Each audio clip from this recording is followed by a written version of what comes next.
Well, sir, it's late afternoon as we approach the small house halfway up in the next block now.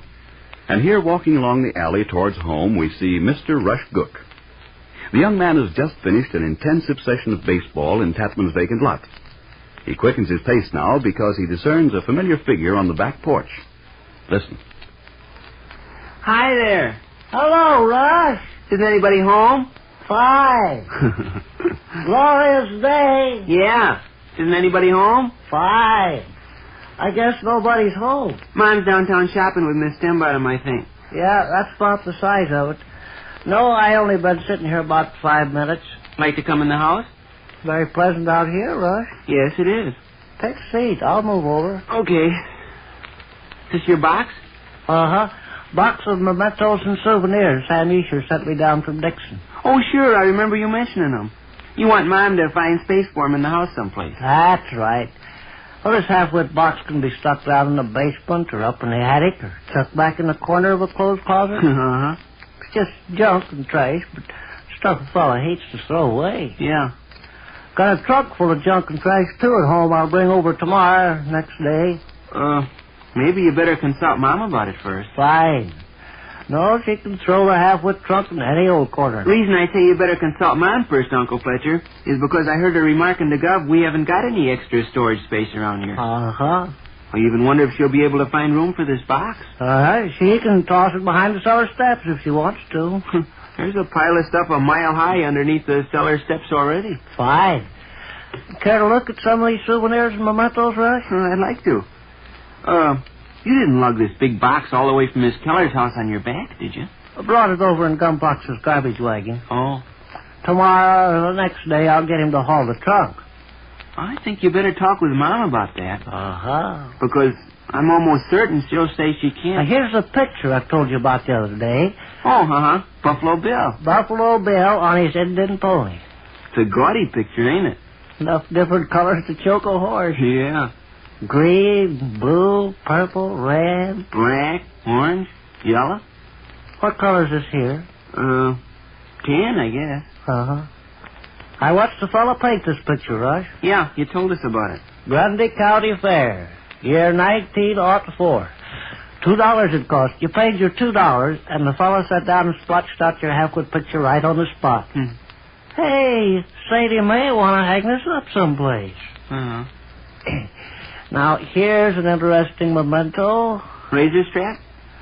Man that gave me this razor strap, Rush, claimed it had been used at one time to flog Orville J. McWilliams. Really? When Orville J. McWilliams was a little boy. You know who Orville J. McWilliams was, don't you? No. Teachers never taught you about Orville J. McWilliams in school? I don't place the name. Well, likely you were sick this day. The pupils studied about Orville J. McWilliams. Maybe. Who was he? Explorer, discoverer. What did he explore and discover? Slathers of stuff. Every morning at 6 o'clock, he'd leave the house and go explore and discover some half-wit business. Well, what? Explored and discovered the Mississippi River, didn't he? Gee, I don't think so. Seems to me DeSoto was the fella done that. George DeSoto? I don't remember his first name. Fine. Well, anyway, Orville J. McWilliams never took a backseat to anybody when it come to exploring and discovering junk. Only man in the exploring and discovering business that wore a derby hat. Yeah? All the rest of them wore duck hunters' caps. Sherlock Holmes kind of did, you know, a bill down the back and a bill down the front. Uh-huh. Orville J. McWilliams wore a derby. The way the story goes, he went fishing without his papa's permission when he was a little boy. His papa took this razor strap and flogged him. I once made the acquaintance of a great-grandson of Orville J. McWilliams, a fellow going under the name of Speece, Harry Speece, dead now.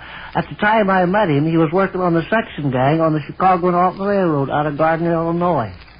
Wore a heavy overcoat winter and summer. Reached almost to the ground and had a fur collar on it.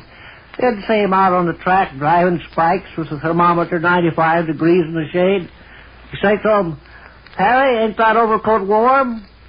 I like to be comfortable, he'd tell you. I suppose he was comfortable. He'd taken it off. Great-grandson of Orville J. McWilliams, the famous explorer and discoverer. Uh-huh. Never heard of Orville J. McWilliams, huh? No, I'm pretty sure I haven't. Likely you were sick the day the scholars in school studied about him. Uh-huh. His father flogged him with this razor strap for going fishing. The fellow that gave me the razor strap was Fred Yebuckle. I believe Sadie knew Fred Yebuckle. She ever mentioned him? Not that I remember. Fred Yebuckle. Married a woman 42 years old. How old was he? 46. But you never saw a business like this before. What is it? Nobody knows. Well, what's it for? Nobody knows. Looks kind of like a can opener. Yes, it does. Looks kind of like a can opener. But whether it's a can opener or not, nobody knows. Where'd you get it? Archie Williamson's brother Pete gave it to me after Archie passed away. Archie was an inventor, see? He invented this contraption and died before he had an opportunity to tell his family what it was supposed to be. You can't open cans with it.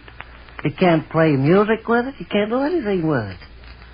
Still, although it's a memento, a fellow don't like to throw away. This will surprise you.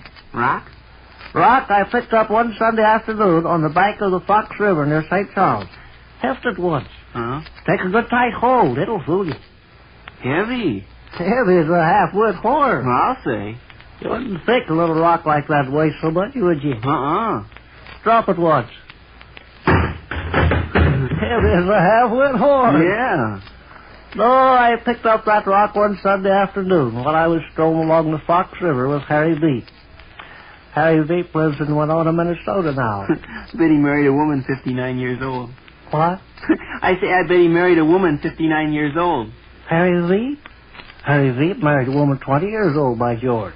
How old was Harry? 25. Married Bugler Fletcher. They live in Winona, Minnesota now. Got a Christmas card from the year before last. Here's a souvenir someplace. I forget where it was now. Shoehorn, huh? Yeah. Where did I get this shoehorn? What am I saving it for? I don't know. I got it someplace, and I'm saving it for supper. Well, let it go. It'll probably come to mind sometime or other. It's got printing on it. Has it? W.J. Morrison and Son. Fine footwear for all the family. Boone, Iowa. Fine. Maybe you got it in Boone, Iowa. I never been in Boone, Iowa. No? Never. I've been to Cedar Rapids, I've been to Ottumwa, I've been to Sioux City, and I've been to Des Moines, but not Boone. No, sir. Ask your mother when she gets home. She'll tell you. She'll tell you I never been to Boone, Iowa, and she won't blink an eye. Here's a framed picture of some half-wit. I can't recall who he is. Funny ball-headed, ain't he? Yes, indeed. Might be some relation to my landlady's. She's got relations by the bushel. Spread all over the country, too. Maine, Massachusetts, Kentucky, Ohio, all them states. New York, North Carolina, Wyoming, Texas. All them states. Tennessee. Michigan, Montana, Utah, Maryland. All them states. Oh, I don't know who this half-wit is. Tell you what, Rush. Maybe your mother'd find it more convenient to distribute these souvenirs and mementos around the house. The place will keep them in this box. How you mean? Fine. I didn't quite understand. See, this is a pretty bulky box. Takes up considerable space. Yeah. Sadie might rather empty the box and tuck the different souvenirs and mementos in separate places. This picture, for instance, she could keep in her dresser drawer. This rock could be hid away in a bookcase, shoehorn in the library table. Same way with the junk and trash in the trunk I'll bring over tomorrow, next day. I think you better discuss it with Mom. Fine.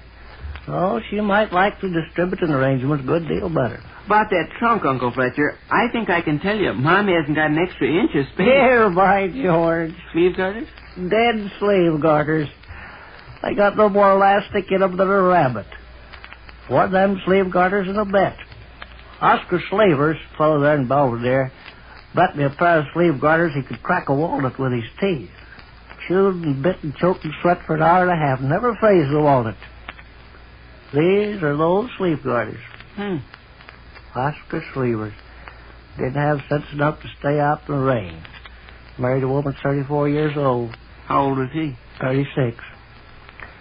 Here's a bicycle pants clip. Button off a policeman's uniform.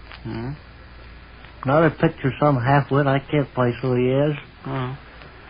Relation to Miss Colors like this, she's got relations all over the Union. Pennsylvania, Oregon, Delaware, Washington, all them different states. South Carolina, Vermont, North Dakota, Louisiana. All them states.